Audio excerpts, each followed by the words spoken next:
Good morning बच्चों।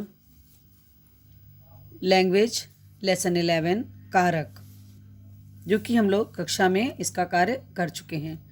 अब आज आपको इसकी वीडियो बना रहे हैं, उसको भेजेंगे। इसमें देखिए बच्चों, हम लोगों ने सबसे पहले देखा था एक अनुच्छेद दिया हुआ है आपकी बुक में, पेज नंबर 115 पर। विवेकानंद के बचपन का नाम नरेंद्र था। बंगाली उच्चारण के साथ घर में उन्हें नरेन कहकर बुलाते थे। इस प्रकार से एक पैराग्राफ है बच्चों। इसमें देखिए रेड कलर से शब्द लिखे हुए हैं। ये शब्द आपके क्या हैं? इन रंगीन अक्षरों को ध्यान से देखें। इसे अगर हटा दिया जाए तो अनुच्छेद पढ़ने में कैसा लगेगा, उसे समझना कठिन होगा। इसलिए ये रंगीन छपे शब्द ही क्या होते हैं बच्चों? कारक कहलाते हैं। जैसे का, के, में, ने, को, की, ये सारे शब्द आप जो देख रहे हैं, इनका बीच बीच में जहाँ प्रयोग हुआ है वाक्यों को जोड़ने में, ये कारक हैं। अब आपके पास है कि कारक प्रधान भाषा है किसकी? हिंदी भाषा का कारक प्रधान है। शब्द को पद बनाने में कारक ही बनाते हैं। शब्द अगर अलग अलग होते हैं तो उनको एक पद में, एक वाक्य में बनाने के लिए कौन बनाता है? कारक। कारक वाक्यों के अर्थ को स्पष्ट करते हैं और उनके बीच आपस में जो शब्दों का शब्दों से संबंध है उनको स्पष्ट करते हैं। तो बच्चों देखिए, इसकी परिभाषा है आपके पास। संज्ञा या सर्वनाम के जिस रूप से उसका संबंध वाक्य के अन्य शब्दों के साथ प्रकट होता है उसे कारक कहते हैं। इनको एक अलग शब्दों में इस तरह भी कह सकते हैं बच्चों कि वाक्य में प्रयुक्त शब्दों के साथ क्रिया के संबंध को कारक कहते हैं। अब आप देखिए, इसके पश्चात आपने देखा कि कारक के कितने भेद होते हैं। तो बच्चों देखिए, कारक के 8 भेद होते हैं, जो आपके सामने इस प्रकार से हैं कि कर्ता ये कारक है और इसका परसर्ग अर्थात विभक्ति चिन्ह भी इसको कहते हैं बच्चों। तो कर्ता ने कर्म को करण से के द्वारा, के साथ, के कारण, संप्रदान को के लिए, के निमित्त, अपादान से प्रतीकता सूचक अर्थात अलग होने के अर्थ में। ठीक है बच्चों। फिर है संबंध में, देखिए शब्द का, के, की, रा, रे, री, ना, ने, नी। अधिकरण में, पर, पे, ये अधिकरण के परसर्ग चिन्ह है बच्चों। संबोधन अरे, रे, ओ, अजी, अरी, हे। बच्चों ये स्वतंत्र संबोधन होते हैं, ये परसर्ग नहीं कहलाते हैं। जिस हिसाब से हमें शब्दों की आवश्यकता होती है उस तरह से हम संबोधित करने के लिए प्रयोग में लाते हैं। अब आप देखेंगे कि कारक संबंधी नियम। कर्ता कारक, अभी आपने देखा ना 8 कारक होते हैं, तो आपने देखा सबसे पहले कर्ता कारक होता है। क्रिया को करने वाला जो होता है वो क्या कहलाता है? कर्ता। इसका चिन्ह क्या है बच्चों? ने। तो वाक्य को क्रिया के साथ कौन और किसने लगाकर प्रश्न करने पर जो उत्तर आता है वह कर्ता कारक होता है। अब आपके पास यहाँ पे आगे देखिए, ये दिए हुए हैं परसर्ग ने के क्रिया का प्रभाव, कि ने शब्द जो है, ये जो विभक्ति चिन्ह है, ये क्रिया पर किस प्रकार से प्रभावित होता है।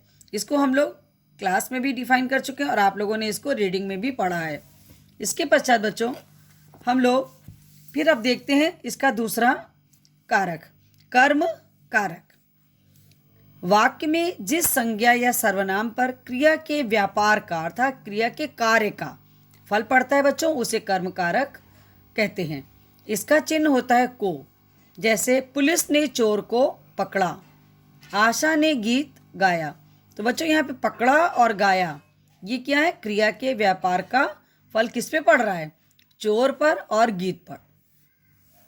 अब देखेंगे इसकी कुछ विशेष आपको बताए गए हैं कि को का प्रयोग जो होता है बच्चों, वो केवल प्राणीवाचक कर्म के साथ होता है और अप्राणीवाचक कर्म के साथ को परसर्ग का प्रयोग अनिवार्य नहीं है। फिर आपने देखा था कि इसमें 2 कर्म भी प्रयुक्त होते हैं। फिर इसमें आप इसके बाद अब आपके पास नेक्स्ट है करण कारक। जिन शब्दों की सहायता से बच्चों क्रिया का व्यापार अर्थात कार्य होता है उसे करण कारक कहते हैं। करण साधन शब्द का पर्याय माना गया है। इसका चिन्ह बच्चों से या के द्वारा, जैसे उदाहरण है आपके पास, शाहजहां ने सफ़ेद संगमरमर से ताजमहल बनवाया। तो आप देख रहे हैं यहाँ पर से का प्रयोग, संगमरमर से। ताजमहल किससे बना है बच्चों? सफ़ेद संगमरमर से। इसका विशेष है बच्चों आपके पास कि कभी कभी से के स्थान पर के साथ के द्वारा का भी प्रयोग होता है। जैसे अमरजीत ने साग के साथ लस्सी भी पी। इसी प्रकार से आपके पास देखिए नीचे कई उदाहरण दिए हुए हैं, आप इन उदाहरणों को भी ध्यान से पढ़िएगा। फिर आते हैं हम लोग संप्रदान कारक पर। जिसे कुछ दिया जाए या जिसके लिए कुछ किया जाए, वह पद क्या होता है बच्चों? संप्रदान कारक होता है। इसके परसर्ग चिन्ह होते हैं बच्चों को, के, लिए, के हेतु, के वास्ते। जैसे माँ ने पंडित जी को खाना दिया, नाना जी दादी के लिए वस्त्र लाए। तो आपने देखा कि किसी को कुछ दिया जाए या जिसके लिए कुछ किया जाए, दोनों ही स्थिति में संप्रदान कारक होता है। इसके पश्चात यहाँ पर इनके कुछ विशेषताएं भी आपको बताई गई हैं कि यदि वाक्य में संप्रदान कारक और कर्म कारक दोनों हों तो कर्म कारक के साथ को प्रसर्ग का प्रयोग नहीं होता है। ठीक है बच्चों। इसके बाद आपको बताया गया कि कर्म दो प्रकार के होते हैं बच्चों, एक प्रत्यक्ष होता है और एक अप्रत्यक्ष कर। फिर कर्म और संप्रदान में अंतर। यहाँ पर आपको कर्म कारक और संप्रदान कारक मैंने आपको क्वेश्चन में भी दिया है कि कर्म कारक और संप्रदान कारक में अंतर बताइए। पहला क्वेश्चन मैंने आपको बताया था ना कि कारक किसे कहते हैं, उसका आंसर आपने यहाँ से बताया था आपको पेज नंबर 115 पर कि संज्ञा से लेकर के कारक कहते हैं, और साथ में उदाहरण के लिए शब्द लिख दीजिएगा। सेकंड क्वेश्चन था बच्चों, कारक के कितने भेद होते हैं, उनके नाम और चिन्ह सहित लिखो। तो कारक के 8 भेद लिखेंगे और उनके नाम और उनके परसर्ग चिन्ह उनके सामने लिखेंगे। क्वेश्चन नंबर 2 कंप्लीट हो गया बच्चों। फिर कर्म कारक जो अभी हम लोग पढ़ रहे हैं और संप्रदान कारक में अंतर लिखो। तो इसमें मैंने आपको पॉइंट 1, 2, 3 और 4 छोड़ दिया था और 5। तो इस तरह से 4 पॉइंट आपको कर्म कारक के लिखने हैं बच्चों और 4 पॉइंट संप्रदान कारक के लिखने हैं। तो आपका क्वेश्चन नंबर 3 ये कंप्लीट हो जाएगा। इसके पश्चात हम लोग पढ़ेंगे अपादान कारक।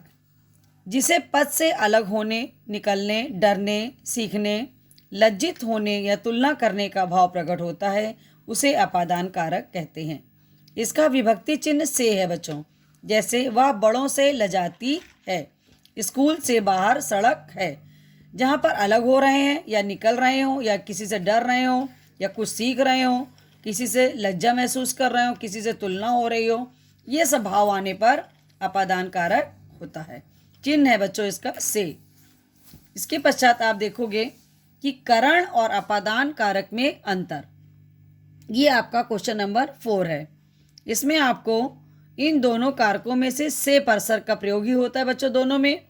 एक में क्या होता है, साधन के अर्थ में से का प्रयोग होता है और वह करण कारक, और जहाँ अलग होने के अर्थ में से का प्रयोग होता है वहाँ पर अपादान कारक होता है। दोनों के आपको एक एक उदाहरण मैंने बताया था, लिख लीजिएगा। इस तरह से क्वेश्चन नंबर 4 आपका कंप्लीट हो गया। नेक्स्ट है बच्चों 6 भेद है इसका, जो संबंध कारक। एक संज्ञा या सर्वनाम का दूसरी संज्ञा या सर्वनाम के साथ संबंध बताने वाले शब्द को, पद को संबंध कारक कहते हैं। इसके लिए आपके देखिए परसर्ग हैं का, की, के, रा, रे, री, ना, ने, नी। जागृत की कार बहुत सुंदर है। इन दोनों का एक दूसरे से संबंध कौन बना रहा है, की। तुम मेरी पुस्तक पढ़कर देखो। ठीक है, मेरी पुस्तक। यह मेरा घर है। तो बच्चों यहाँ पे जहाँ पे संबंध एक दूसरे से पता चल रहा है, उसी तरह देखिए संबंध अनेक वस्तुओं, व्यक्तियों आदि से भी हो सकता है। इस प्रकार संबंध कारक से अनेक रूपों में संबंध प्रकट होता है। अंगों का, आधार का, रिश्तेदारी का बच्चों, अधिकार का, मूल्य का, नेक्स्ट है बच्चों अधिकरण। संज्ञा या सर्वनाम के जिस रूप या क्रिया का आधार बच्चों स्थान, भाव और काल का पता चलता है उसे अधिकरण कारक कहते हैं। इनके परसर चिन्ह है बच्चों में, पर, पे, के ऊपर, के भीतर, के बाद, के पहले आदि।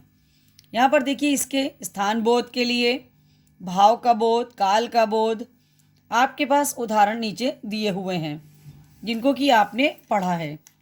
नेक्स्ट है लास्ट इसका बच्चों संबोधन कारक। शब्द के जिस रूप से किसी को पुकारा जाए, बुलाया जाए या संबोधित किया जाए उसे संबोधन कारक कहते हैं। बच्चों पर आया ये हे, अरे, ओ, रे आदि शब्दों का प्रयोग होता है, जैसे हे राम, अरे रामू, रे दुष्ट आदि। आपने देखा संबोधन करते समय बहुवचन शब्द होंगे, वीरों, अध्यापकों, बालकों और बालिकाओं, स्त्रियों और पुरुषों। संबंधों में संबंध बोधन जब हम लोग लगाते हैं तो इसमें अनुनासिक नहीं लगता है बच्चों, ठीक है। इस तरह से आपने देखा कि कारक किसे कहते हैं, कारक के कितने भेद होते हैं और प्रत्येक भेद के बारे में आपने जाना। अब आपके पास इसके पश्चात अभ्यास कार्य है जिसमें से ये पैराग्राफ था जो हमने आपको बुक में ही फिल करवाया था। सेकंड है आपके पास कि गलत कारक इसमें दिया हुआ है बच्चों, उसको आपको पहचान कर सही कारक लगाकर फिर से वाक्य को लिखना है। ये देखिए मैंने आपको कराया था जोजफ ने पतंग को उड़ाता है, तो यहाँ राइट क्या हुआ था, जोजफ पतंग को उड़ाता है।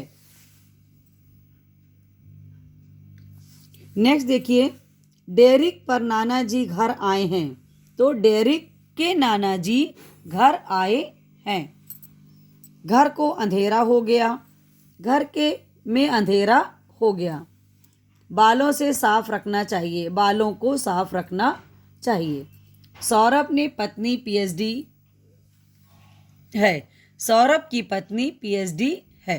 तो ये तो बच्चों आपने सही कारक का इस्तेमाल करके प्रयोग करके दोबारा वाक्य लिखे।